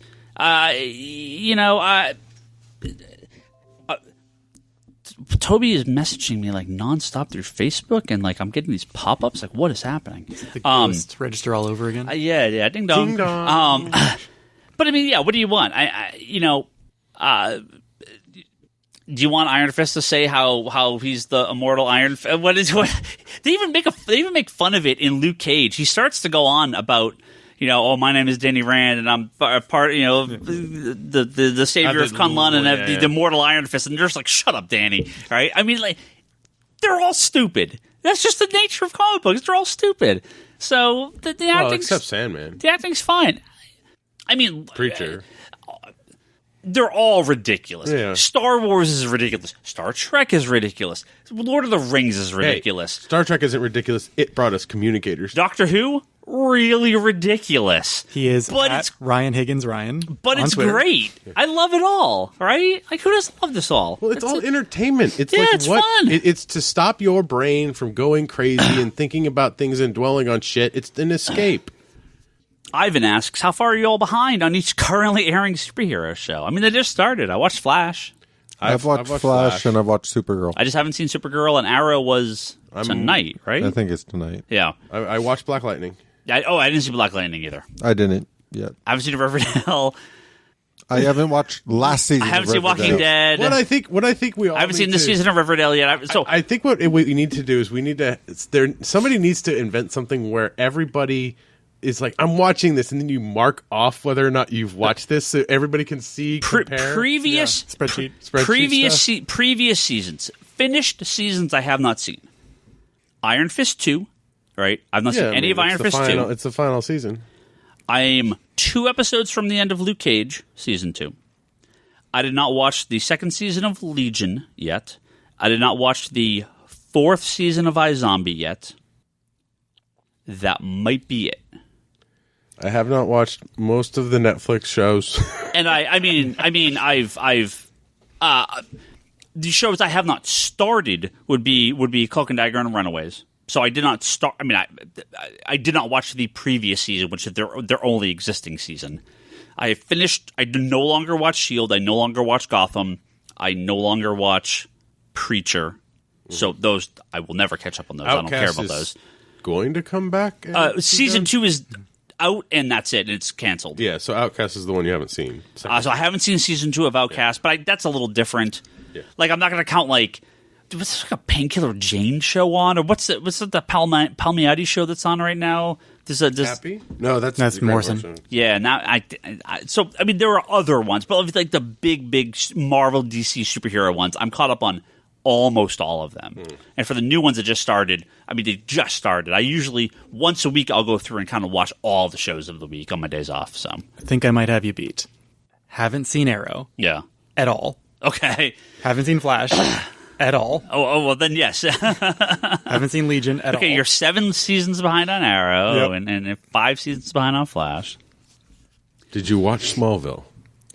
I saw him like one season when I was like in high school or something. behind. Somebody Season 5 or something. save me. Cisco says Nightwing 50 seems to be a polarizing issue among fans. While I didn't like it much, I'll give it a few issues.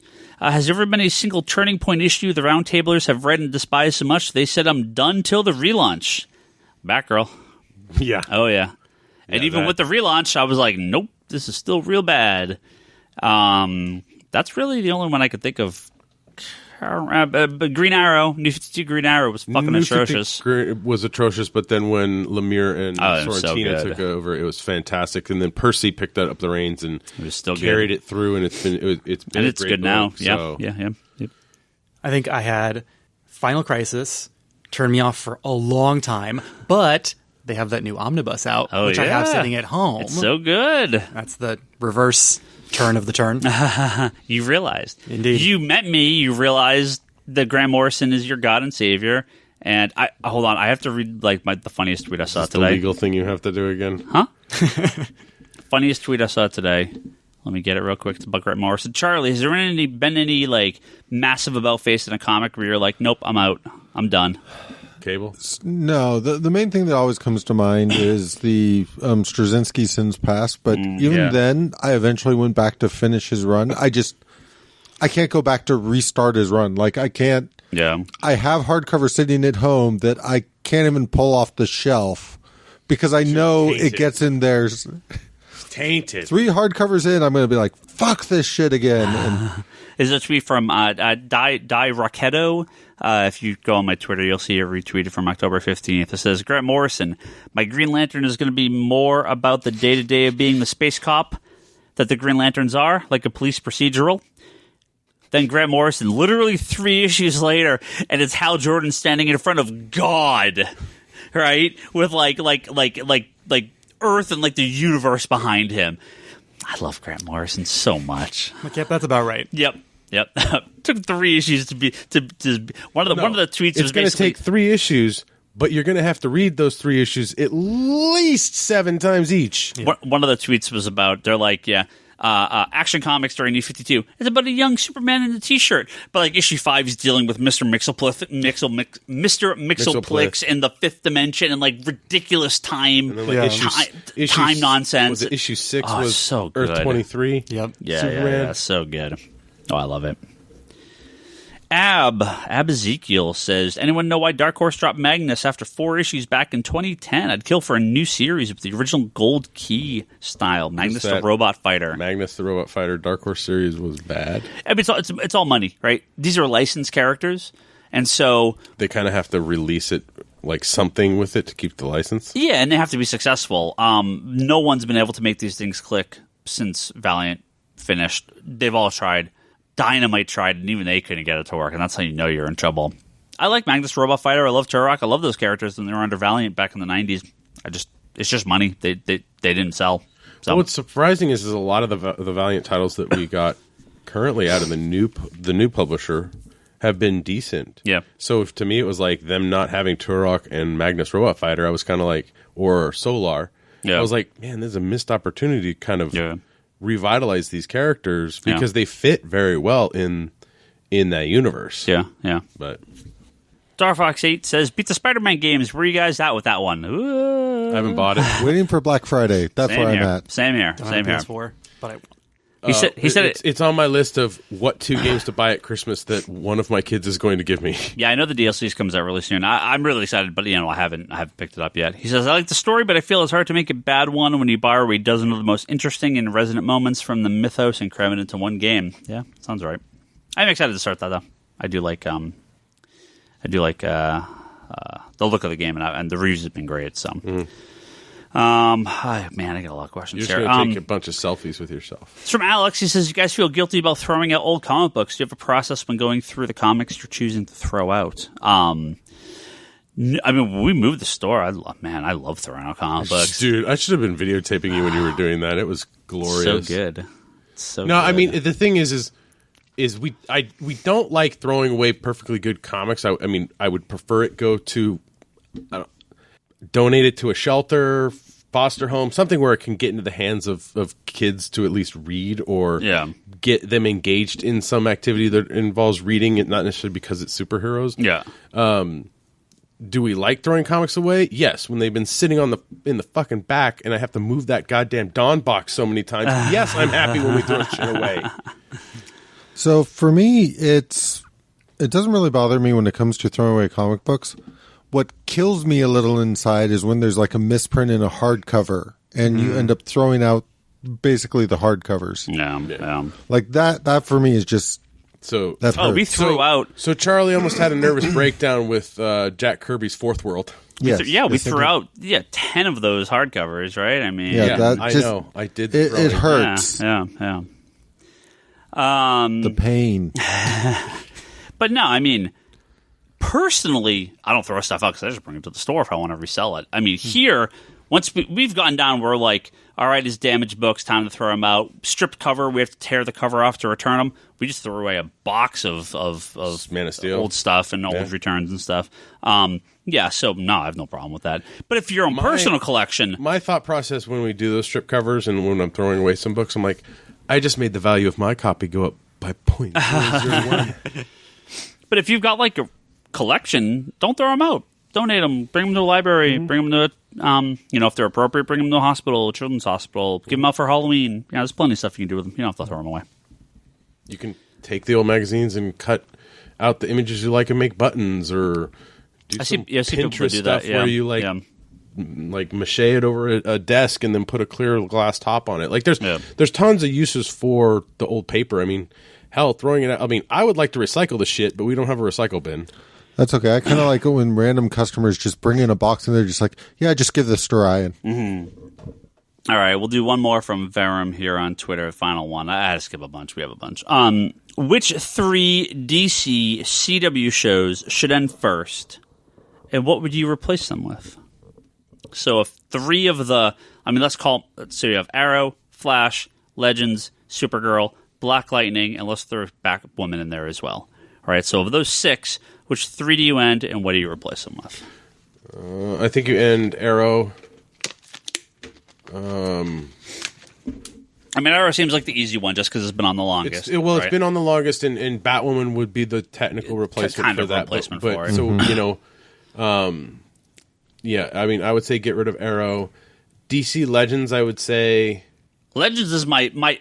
Legends, I think, should go to, like, kind of what Charlie says, like this rotating cast, and where it needs to be more of a it's more of a fill-in series. So like if there's going to be that's what we watch on hiatus, or I actually think almost none of them are irreplaceable except for Legends, because I think Legends is that catch-all show that you can have to always be there to kind of keep this thing alive. Yeah. So even if they cancel Arrow and Flash, they can still show up on Legends. Yeah. If you bring in, I don't even know what you replace them with, because let's assume no Batman, Superman, right? Mm-hmm. Like what are? Hey, they could bring in Ric Grayson and do a Ric Grayson show. They're not okay. They're not going to do Titans. They're not going to do Aquaman. I don't see them doing Aquaman. I don't see them doing Wonder Woman. Arrow. I just don't see it. I don't see it as part of the Arrowverse stuff. Like what would you I think there's potential for more Gotham stuff. I think there's potential for other characters within that world, but not Batman or Robin specific. It's a hard one though. What do you replace him with? Because I think a show like Black Lightning has a termination date. Like it can't keep going.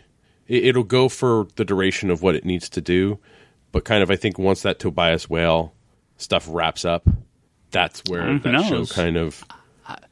you can keep going from there, but I think that's kind of the end date for that.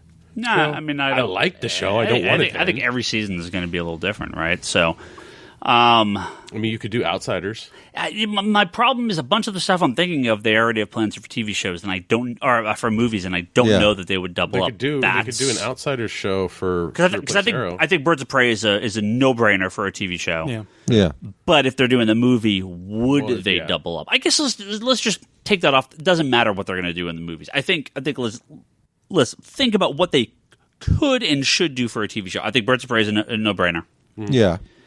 I think you can transition Black Lightning to an Outsiders show, so it's more of a team up. There's more characters involved. I mean, Black Lightning's great, but I think the option there to have more characters involved. Well, because you bring very Katana strong. over from Arrow. It doesn't have to be Katana. It doesn't have to be a Metamorpho. It doesn't have to be those characters. But I think, again, but the thing is, Outsiders, you could have Oliver, you could have Katana, you could even have you could have some of these characters. It could be like through. Well, but even what they've done in Arrow and Flash, they're not just one character. It's Arrow and Speedy and Ragman and Wildcat and all these other characters, right? Flash is also Gypsy and Killer Gypsy, Frost, Cisco, Killer Frost, what's Vibe. And, I mean, so they're all team shows at the end of the day. You have your Superman. You have Batman Outsiders. You kind of have the relationship there. You have more Green Arrow Street. Flash deals with the big guys. So if you drop Arrow, you replace it with a Birds of Prey show. If you drop Flash, Legion may be the show, right? I mean, that's not a bad idea. You do Legion go of superheroes. Yeah. Yes, obviously, and that could be your time travel, your kind of crazier stuff. And if you drop Supergirl, that Legion could also kind of pick up those threads. Yeah, I'd expect if you were going to replace a show with Legion, you would replace Supergirl. Yeah. If you're going to replace Legends, I would probably go Booster Gold. Oh, that'd be good. That'd be good. Yeah. Again, similar concept. Justice League similar ability. Yeah. Oh, Justice League International is so good. That. Yeah. You know what I'd like to see them do? Just random character out of nowhere. Just do it to see if it sticks. Resurrection Man. Oh, he'd be great just to bring in just for as like a TV show, one season, or he has his own season, but then he just pops up in the shows. Another good one would be to do Suicide Squad. Yeah. Well, they started that on Arrow for a while. Yeah, and then they killed them all. No pun intended, because of the movies. So, all right. Oh, Resurrection Man, so good. That was an episode. That's an episode. That's it. We're done. I can get out of here. Sorry if I'm a little sniffly and coughy. I'm trying to get over this stupid cold. So you were screaming earlier. Hopefully back to normal next week. He was literally walking around the store saying he was hard. Oh, for Boston? Yeah, of course. Let's thank our good friends on Patreon. We have friends on Patreon? Julian Titus, the Nerds Without Pants podcast at pixelbit.com. No pants. Whoa. This time. Ryan Hess's Blowhards, a video game podcast. That's blowhards.libsyn.com. Seriously, he needs a catchphrase. Blowhards! Jody Lawson is canon, the Triad Comics anthology at Triad Comics Studios. Triad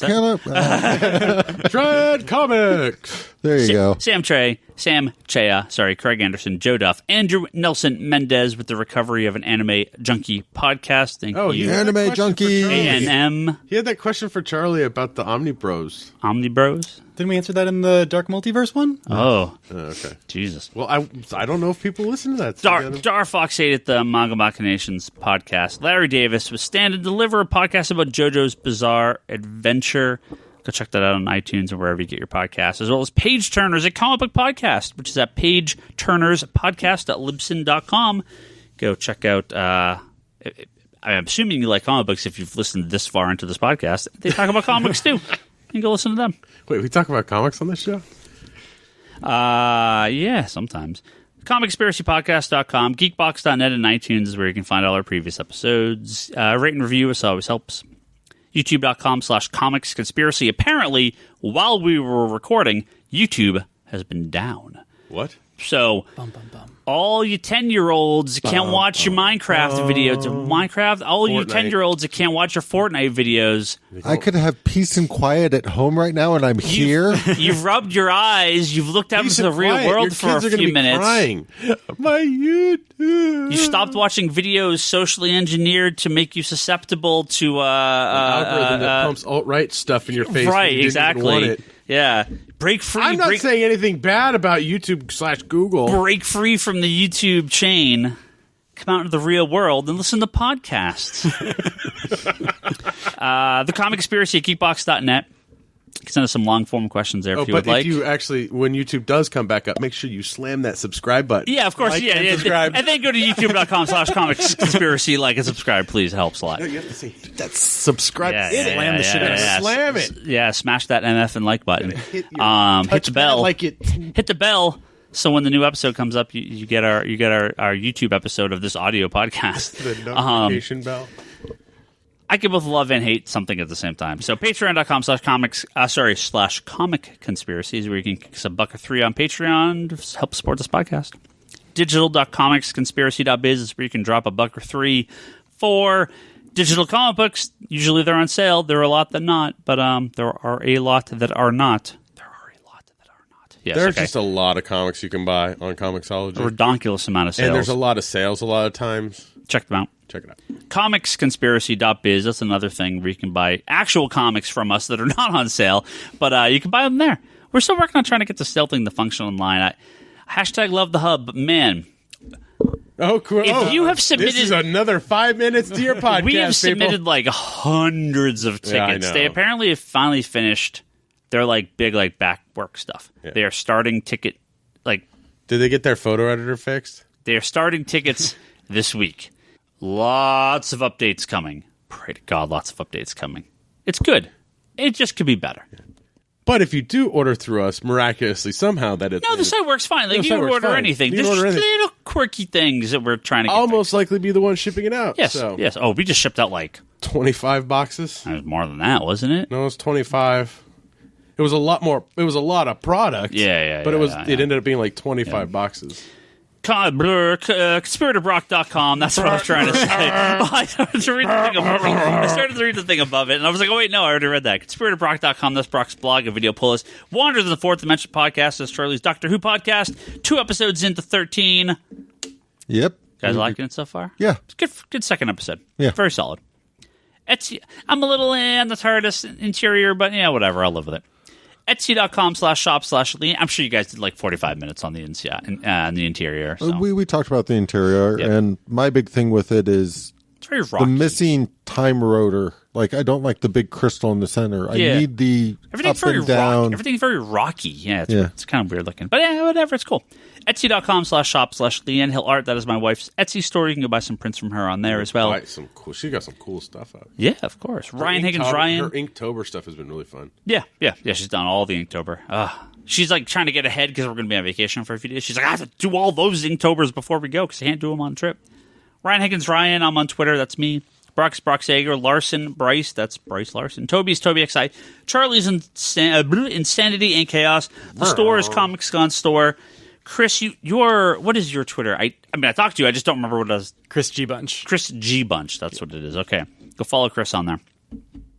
He just retweets me. So Pretty like, much. Yeah, and he which is fine. he Which is fine. retweets Which is you fine. and likes me or retweets. Yeah, which is fine. I which is smashed the like and subscribe button. There you go. All right. Geekbox Comedy Button, Manga Machinations, which I mentioned earlier, and Infinite Binge Podcast on YouTube once it comes back up. You can go check those out, little parts of our network. So thank you guys. Thank you, Chris, for coming by. Thanks for having me. Yeah. Thank you, Charlie, as well. I don't thank you enough. Thank you, Charlie. I'll thank you more if you do more fucking bags and boards on Sundays. waiting We were for that. like I'm running like- really short this week. So Well, that's because I did 1,000 because you had like none behind the counter. you're gonna have to start doing 1,500. Okay, like it's It's getting there, Charlie. I mean, we're going out when of- I'm doing shipping. I'm shipping 25 boxes. I mean, in we're- one fucking day. We're going out of business, right? I mean, the whole comic industry is doomed because I we don't shipped sell I shipped jawbreakers. something again today. But that said, we're running out of bags of boards. We need to start doing more of them. So thank you, Charlie. Thank you, Brock. Thank you for doing some bags of boards today, and thank me. Thank you, Ryan. for existing. You're welcome. Thank you. I'm not You're going to thank welcome. you for existing. I'm gonna go now. Goodbye, Thank you for at everyone. least employing Bye. me. Yeah, we'll see you guys next week. Bye.